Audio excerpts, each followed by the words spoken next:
Hey everyone, my name is Brian and I'm the 3D print creator. And I'm going to show you in this video how I created a holder which I can mount to my ceiling, on which I can mount my video camera. And well, it's a very simple print, but let's take a look. So here I've got the thing, and well, it's a very simple plate, a round plate. And I printed it with my Ender 2 machine.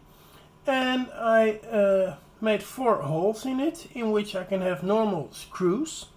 And those screws I can mount to my ceiling, because it's a wooden ceiling, so I can very easily mount it.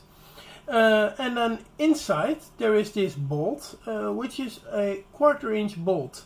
And well, a 1/4 inch isn't that handy for mounting a ball head, but here I've got an adapter, and with this adapter I can very easily adapt this 1/4 inch into 3/8 of an inch. And 3/8 of an inch is exactly what you need to mount it on a ball head. So like this, I can very easily mount a ball head to the ceiling with just 4 screws, and well, just mount it everywhere I like.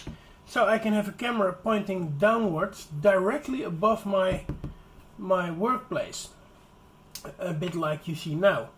And also in that plate, which I show you here, I've got this extra panorama head, and this is a panorama Q head, which is made by the company Novaflex, which is a very good company when it comes to ball heads and that kind of things.